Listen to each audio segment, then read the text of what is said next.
Your uni, your team. From kick-off to the final whistle. This is the Shock Radio Sports Show. Hello and welcome back. It is 6 o'clock on this Wednesday evening, should I say. I'm joined by Josh Bingham. He's back. I'm Hello. the world's sweatiest man. I'm not that sweaty anymore. I was before, but it's nice to be back here. I haven't been here in a while. Do you not have a name? No. It's Tyler. Don't worry, Tyler's guys. back. We've not seen him since Before Christmas, yeah. We're going to be covering the usual Salford, United City, and then, if we've got time, bit of the rugby because that's been on all the weekend. But first, we are going to go to Liverpool, listen to a bit of Quayside. Yes, that was Fontaine's with Jackie down the line. Should we speak about Sunday evening? Because Josh was a very, very, very happy boy. His beloved Eagles, and if you watched last week's NFL for Dummies show, you'll know that Josh is the world's biggest Eagles fan since February 2025. Right. Oh, let's pause there. Can we rewind real quick? Go on, fill us in on Sunday then. Wow, I could not believe it. Honestly, I thought it would be so much of a closer game. I said about the Chiefs, maybe they were a bit lucky getting into the Super Bowl with the fixtures that they had. How close they were getting knocked out by the Bills. Well, I didn't expect it to be that much of a deficit. I mean, we just absolutely dominated the entire game. Jalen Hurts doing great man management like he always does, and our defensive line was fantastic. We had 6 total sacks, 5 of which on Mahomes. An absolutely brilliant game, and I just couldn't believe really how the Chiefs looked so off. They just didn't look confident at all on the ball. Mahomes especially just couldn't seem to find any pass through. It was only until the fourth quarter really where we saw any sort of threat coming from them on the counter attack. Did you watch it, Tyler? Kinda.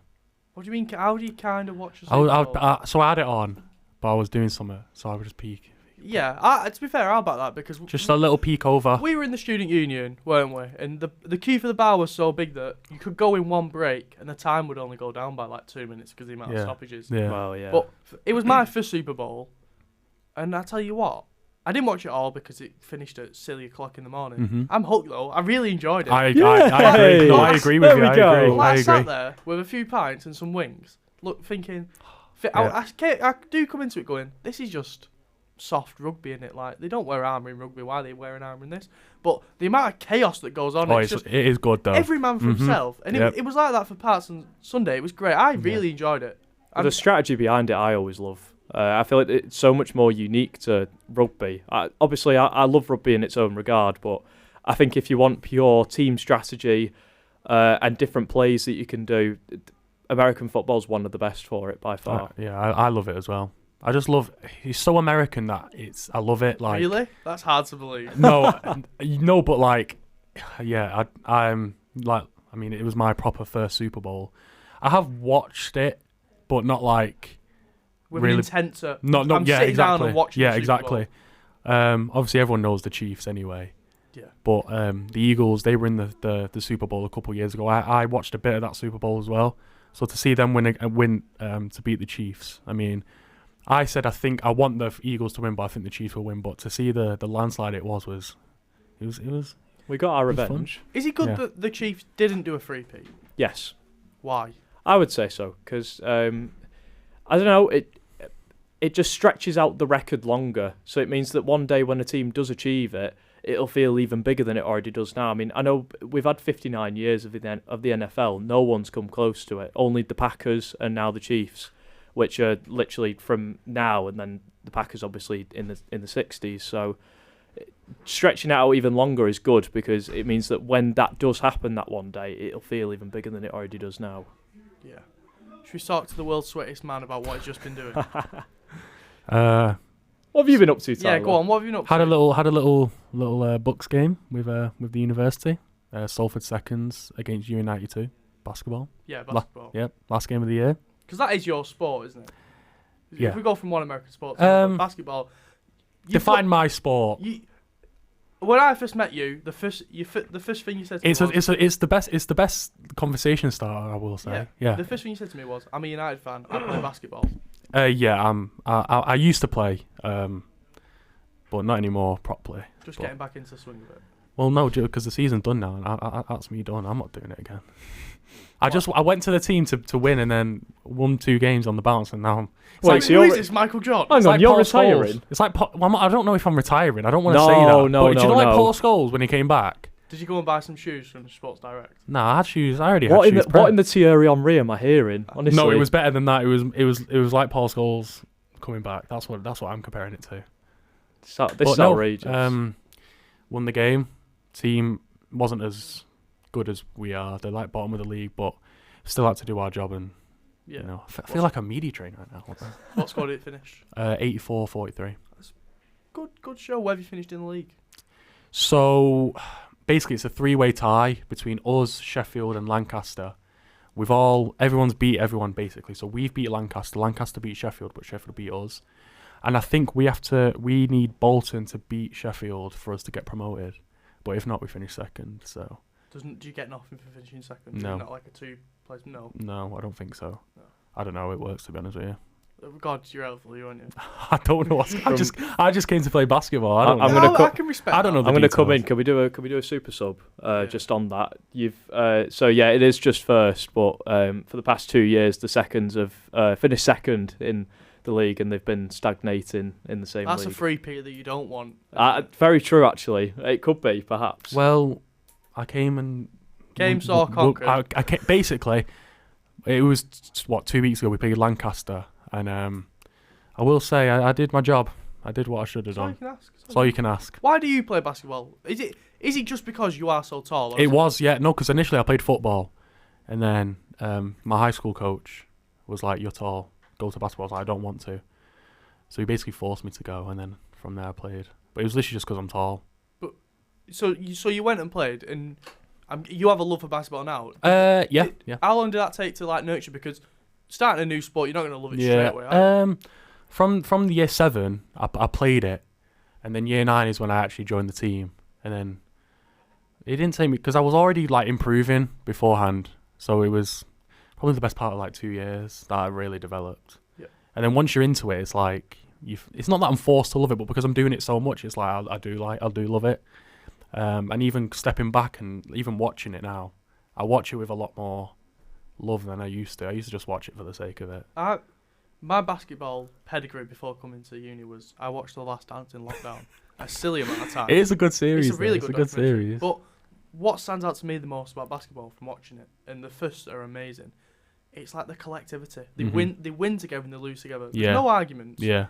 It's everyone grabs each other by the collar of the neck and Yeah. pulls this thing together, and that's what I love.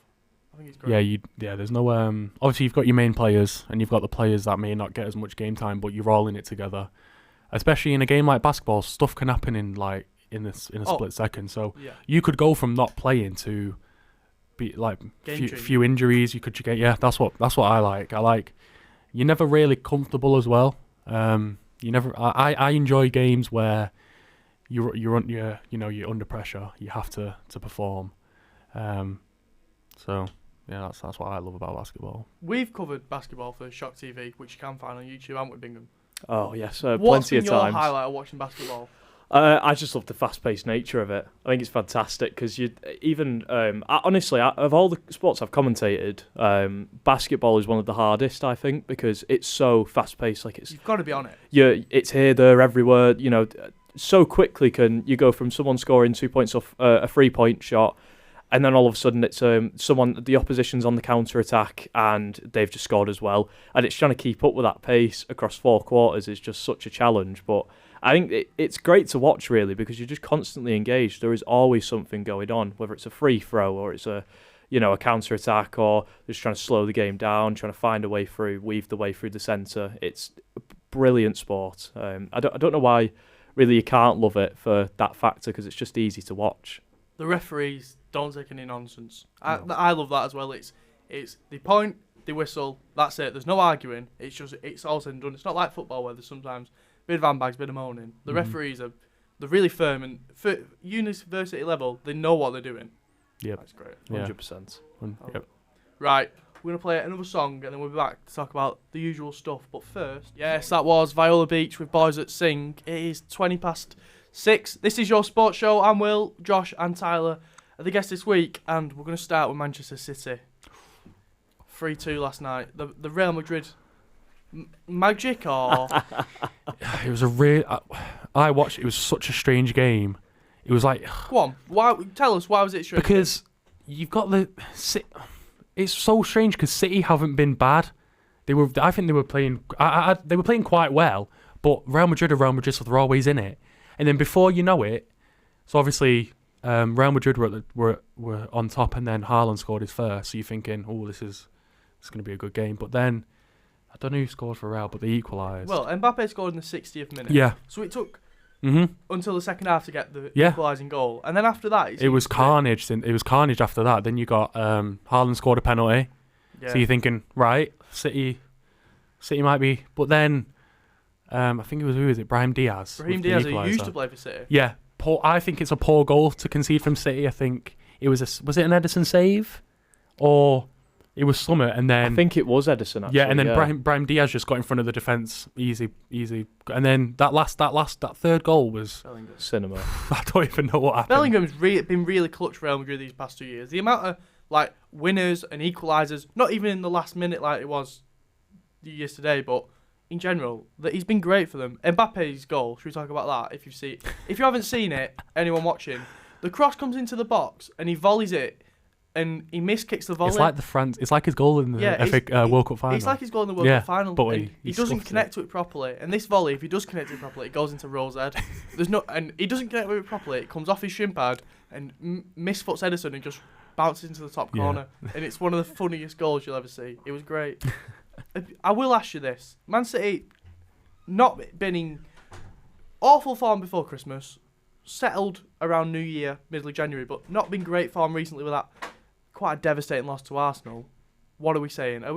Do we think the dynasty's over? Do we think because they have just signed 5 players in January, none of them are over 24 years old. I've no idea, man. Honestly, I think it's a hard call because they're so inconsistent. It's actually incredible. Obviously, you've still got, in terms of attack, I think they're quite prevalent. Really, they've just signed Marmoush, who was tearing it up in the Bundesliga. Haaland's still in amazing form as per usual, but it's a matter of how long will they keep him for. But yeah, I don't know. One thing I will say on that match though is UEFA certainly got the money's worth. Changing the format. This is kind of what they wanted to create, wasn't it? Really, in the knockout playoffs.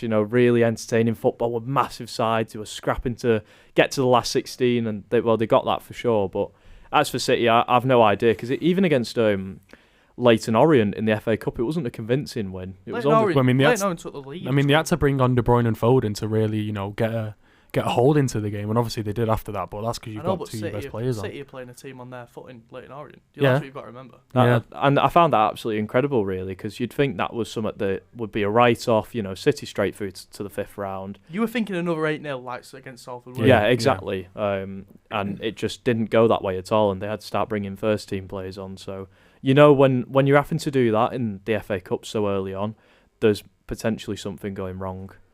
Tyler, it wasn't a vintage Real Madrid side. I'm looking at the defence here, and there's the only actual full-time defender is Ferland Mendy. Mm-hmm. You had Valverde at right back, Tchouaméni, who is it's a defensive-minded player, but he's a midfielder, and Asensio against the world's best striker in Haaland, and he did score 2, but they didn't win the game.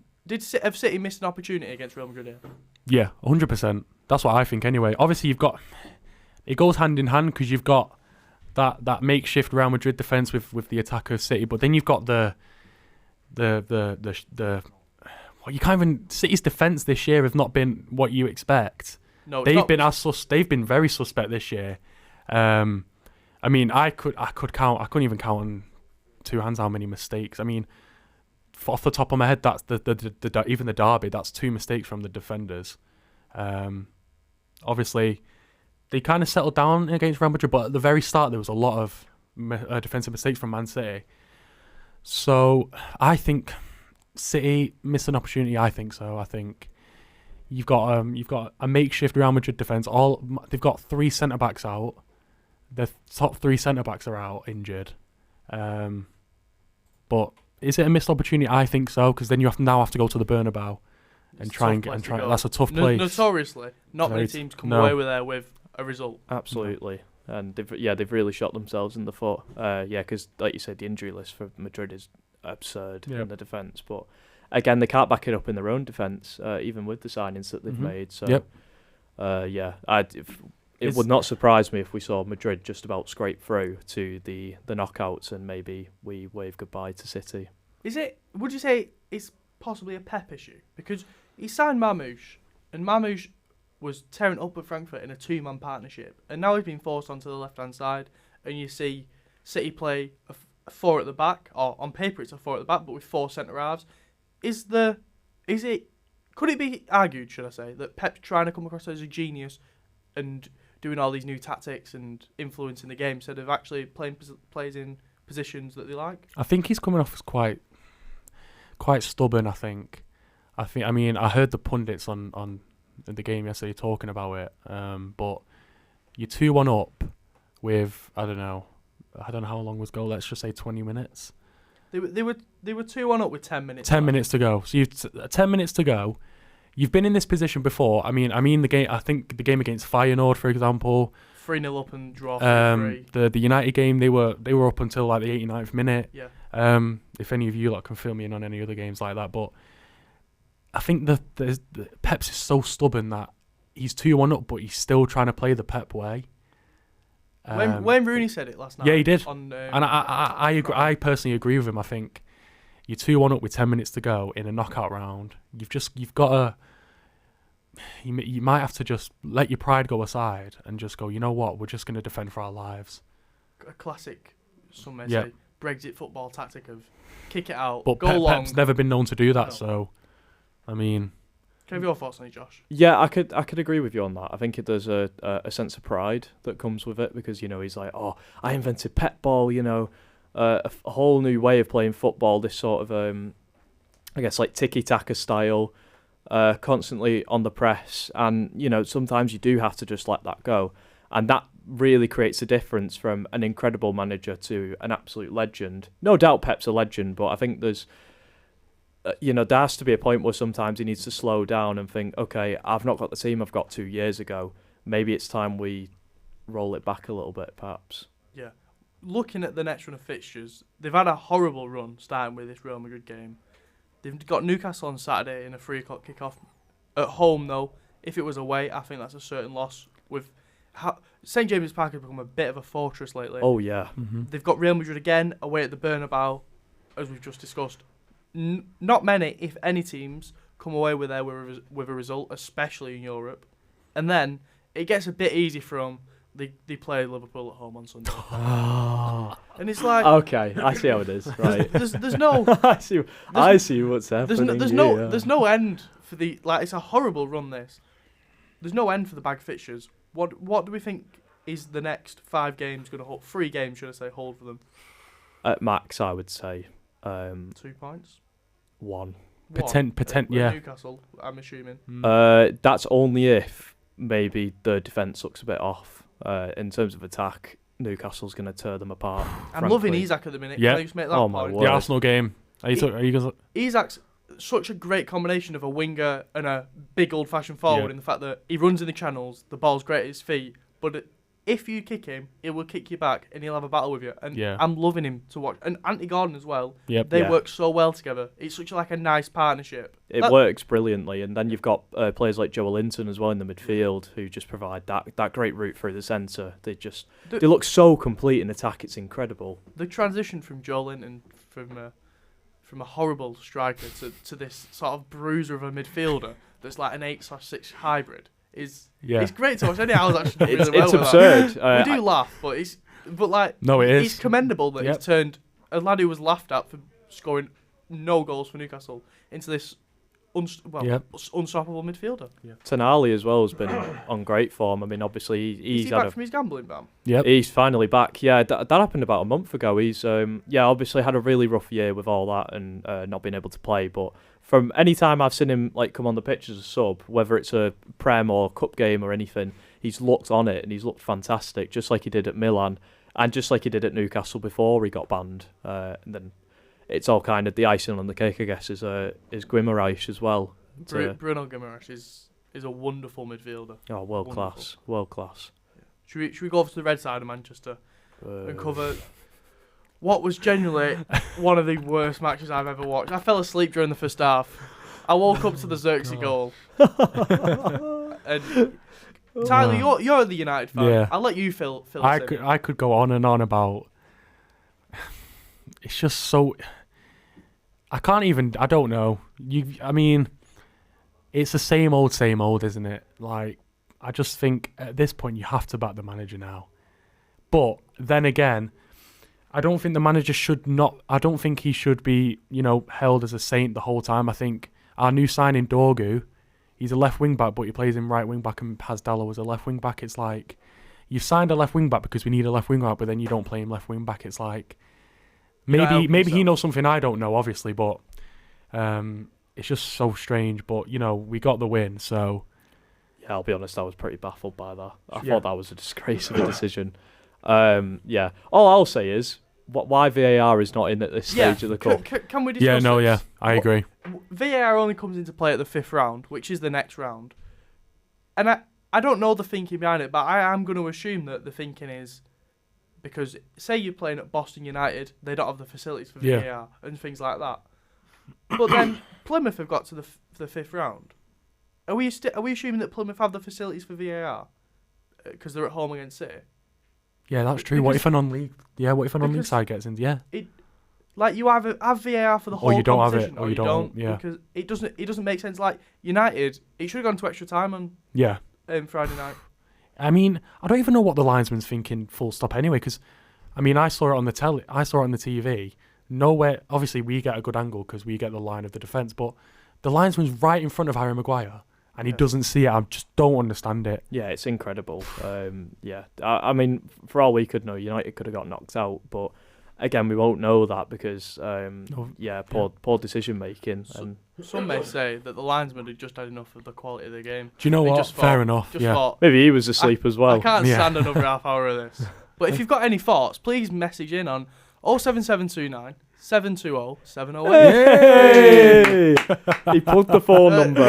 We've done it. That's a first on the Will Val bingo. We'll read your thoughts out on the quality of United and the quality of officiating in England.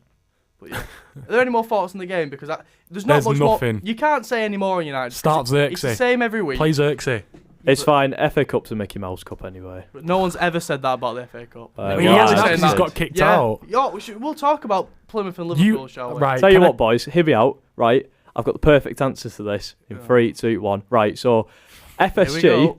I've heard this so. I have just put my head in my hands FSG, for anyone not watching on Mixed What's he with? They've barely given us any investment at all. Slot has made no signings in January. He made 2 signings in the summer, one of which we won't even get until next year. I think he's just gone, do you know what? I'm not happy. We can't do this many games with the players we've got. We're going to draw it back. You get a week. You just let's prioritise. Let's prioritise the Prem, the more important domestic cup, the Carabao Cup, and the Champions League as well. I think honestly, this is a slot masterclass. Why didn't you have? I don't know. You had a squad full of 12-year-olds. We played a ridiculous amount of academy players. Cry about it. Look, I'm all for playing academy players. That's 3 words. Oh no. Yeah. Oh no. Oh. And on that note, we'll go to a bit of New Order and Blue Monday. Yes, that was New Order with Blue Monday. It's such a groovy song in my opinion. But Salford are in the groove. They won at the weekend 2-0 against Tranmere. Good. Thank you. I'll take that. That was 2 weeks in a row. That was actually really nice. Yeah, that wasn't too bad. All right, Josh. 6 out of 10. I've got my own drive time show. I do this every week. Well, now that you mention it, Yeah, watch Josh and Benny on drive time tomorrow, 4 till 6. I got a plug in the sports show. Yeah. Right, we made it, boys. Enough of other shows on Shock Radio which you can find on Mixcloud. We'll talk about Salford against Tranmere, which was 2-0 at the weekend. Salford, great before Christmas. Bit like Say, great before Christmas. Or the opposite of Say. Awful after Christmas. Sort of coming back to it now. They had a 3-0 draw midweek against Bromley. They were 3-0 down and drew for a piece, which I was really impressed at. And if I do take a breath, they won 2-0 at the weekend with both goals coming from Adelican, which is only pointing in the right direction. 2-0 win at home. If you win your home games, you're going to pick up form. And they now do sit. Last time I looked, it was 7th in the table. Yeah, they're still 7th, yeah. And they are still 7th on 48 8 points. Off automatics, 5 points. Is that makeable before the end of the season, Josh Bingham? Yes. Why? Come on, elaborate. Because, first of all, I never thought I'd say that the Peninsula Stadium is actually a bit of a fortress. that's really quite some statement, isn't it, really? How could a stadium with holes in the corners be a fortress? Come on, Gnev. Gnev. It's like I'm friends with him. No need. No. I think it's it's definitely possible. As I've said this a million times, and I'll say it again, that League Two is so unpredictable. Is that not what makes it great, though? Oh, absolutely. You do feel for the clubs who are languishing in there for years on end. I mean, Salford is one of them. Tranmere is as well. They've been in League Two for forever, like donkey's years. But you. Sorry, I'm just laughing at the phrase donkey's years. I've not heard that in a while. I've not heard that in donkey's years. Whee! Terrible puns here, guys. But no, that's what makes it just so entertaining, because you never know what result's going to come from each game. But Salford have been consistent. I think that was something they were really struggling with towards the start of the season, and finally we're starting to see consistent good results, draws, wins, and typically all at home as well. So like you say, winning them home games, proving important, and I think we could definitely see a potential playoff for promotion. They've got Wimbledon away on upcoming Saturday the 15th. 12:30 kickoff away. Bit of an odd one. What do we expect from that game? Do we expect a win? Do we expect a draw? Do we expect a loss? I reckon with the form that they're in, I could see a win. Be a big game though. The Wimbledon are sit 4th in the table. It's a tough one. It's a tough clash one. Then Wimbledon Very 4 good clash. points ahead of them. If Salford win, they go 1 point off Wimbledon, obviously. But what's that going to do for confidence? Because if they can get a win away from home, promotion must become a real perceivable idea. Yeah, and especially you beating a team also in the promotion playoffs. You're beating a team who's also looking to get promoted, so you also have that added confidence that we can beat the best teams in the league.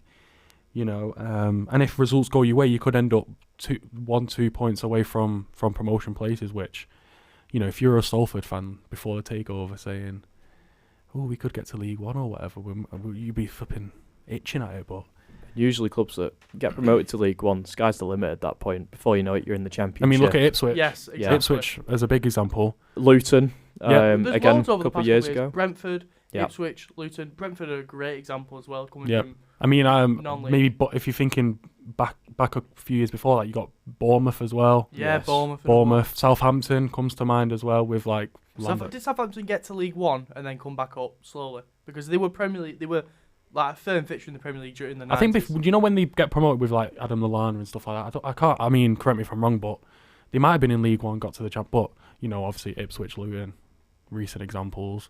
You've got teams like that who shown that you can do it. So Wigan as well a few years ago. Yeah, came out. Sky's the limit. But you just got to, especially these games against the teams around you, you've just got to, try and win that game. I said that the form post-Christmas wasn't great, but the last 5, it's not amazing. 1 loss, 1 win, 3 draws, but they've been hard to beat. What's that got to do for Carl Robinson's side? It'll do a load of confidence, and I think really they just need to focus on possession control. I think that's something that's maybe where they're going wrong, because often they're losing the ball in the midfield, and it's just creating a lot of counter-attacking opportunities, and it leaves the defenders and the keeper exposed. Obviously, the issue before Christmas was Salford weren't scoring enough goals. It simply just was not happening. We weren't looking prolific in attack, much as our defence was somewhat solid.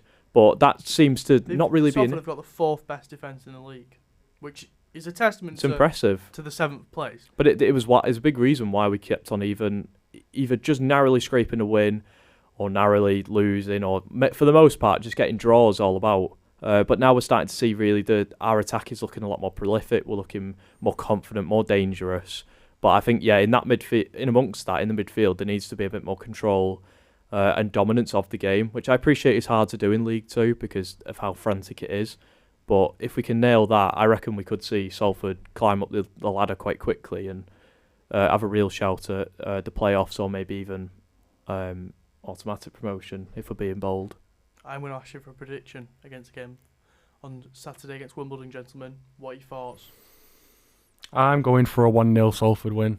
I think it'll be It a will- very tightly contested game. I think, Salford will score, obviously, and then, that fourth best defence in the league will really show through, and they'll just a lovely gritty League 2 win.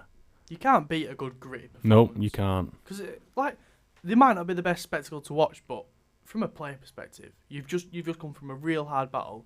That's got to galvanise your spirits and hopes, doesn't it? I think to watch League Two, it's really entertaining. Personally, I think it's really neutral, good. If you're a neutral Yes. and you want to start in football, start in the Football League. I think if you're a fan of a club, you're going to probably end up with cardiac arrest by the end of the season. But yeah. Get that in the Premier League too. Well, yeah, it Depending on who you depends. support. I'm sure plenty of Ipswich fans have had that this year, having Yeah. just get Adam promoted. Skin, Shock's very own Adam Skin, not very happy with some of the results. I've really seen a range of emotions come from that man in the course of this season. But no, definitely, I think I agree with you on that. I think it could be a 1-0 win. I'm not just saying that to copy you. That's but exactly I think, what he's doing. Oh, of course, here we go. No, I think it's going to be a close game, but I think we just might narrowly scrape it, and that'll do a world of good for Carl Robinson's side, especially, like you say, with the slightly stop-start-ish year they've had so far. I think Salford will win. By how many? I don't know whether to predict 1-0 and be a sheep. 1-0 is like the obvious result. Conform to the 1-0 culture. That they have scraped a lot out this year, and the 29 goals conceded, fourth best in the league. But we do say that Wimbledon have only conceded 20, and Wimbledon have scored more as well. So a draw could also be in the books. Very true. I don't want to say a draw though. No, a because draw's boring. You don't want to say a loss either. No, you don't. No. You never predict your team. 4-0 Wimbledon. 4. Whoa. Just kidding, guys. Don't 18-0 Salford. worry. No, it's not going to be that. I am going for 3-1 Salford. I'm going for it. 3-1. Okay, all right. They've got. Cole Stockton's just come back from injury, and I think that they're getting the firepower. Carl Robinson's side they're getting better in front of goal. They scored 2 at the weekend. They came back from 3-0 down against Bromley and scored 3. Like, you don't just score 3 through luck. You might concede 3 for being awful defensively, but you've got to score them. I'm doing a Michael Owen of how to score here. But yeah. I mean, they were 2-0 up against top of the league. I mean, obviously ended up 2-2, but they show that they can, be up there with the best in the league. And obviously Walsall's steaming for other than 7 points. That Walsall game was quite unlucky, conceding in the 78th and the 87th. Yeah, so even though that's probably a disappointing draw, they probably should have got 3 points out of it. You've 2 points gone toe lost. to toe with the best in the league, so I mean, It's always a sign of things. exactly. Perfect. Right, we're going to have another song and then we will be back. Yes, that was Nirvana with Come As You Are. The time is 10:07 and it is Wednesday the 12th of February. This is your sports show. And Josh, he's our local expert on many things. We're going to discuss a sport that we did mention at the beginning. The rugby's been on. The rugby union has been on and it will continue to be on until March. But rugby league starts again as there are shouts from outside. Go on, tell us about Super League. Please tell us. Super League? Yes, Super League. Oh, now we're talking my language. Okay, all right. So tomorrow, the Super League officially kicks off for 2025. And I'm sorry to all Lee Leopards fans because they're going to have to travel to Wigan to face the reigning champions tomorrow at 8 o'clock. So Some may say that they're already in Wigan. Lee is in Wigan, if you didn't know. I'm aware. He's had a mare. He's had a mare. It's a straight journey, but yeah, I get what you're saying. I love the Lee Leopards owner me. I think he's great. Yeah, I think they've really come out of nowhere the past few years, especially with the new ownership, and they've had a total rebrand as a club. Hasn't he got 2 dogs that he shaved leopard spots into as well when they won the cup? Which is genuinely, Josh is laughing. It's hilarious.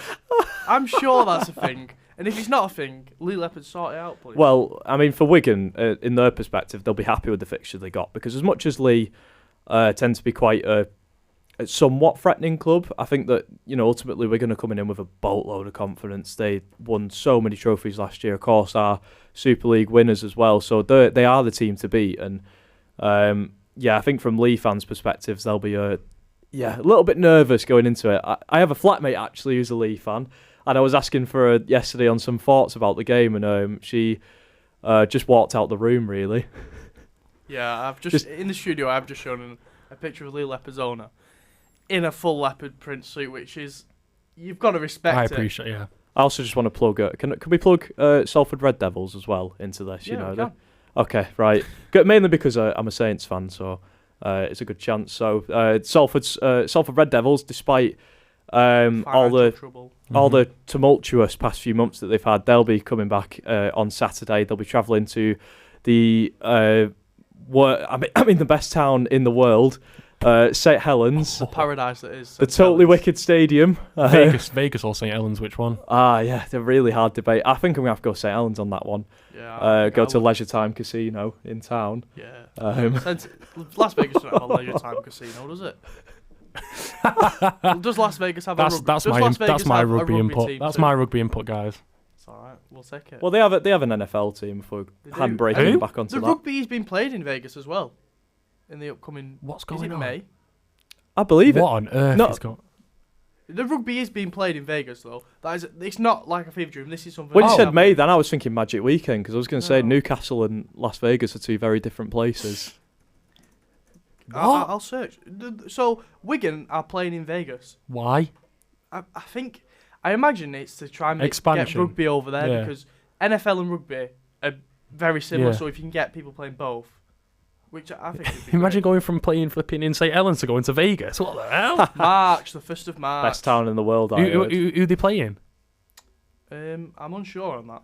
Let me just have a minute to Google a bit further. So anyway, Salford Red Devils. They're playing Warrington in Las Vegas, and it is a Super League match. What on earth is going? Yeah. Oh, I know what you're on about now. Yes. Right, okay. Oh, yeah. The cogs have turned in his head. Right, Josh sorry. Bingham's finally come alive. Sorry, guys, my two brain cells were just fighting for first place for a minute. No, they rubbed together and did something.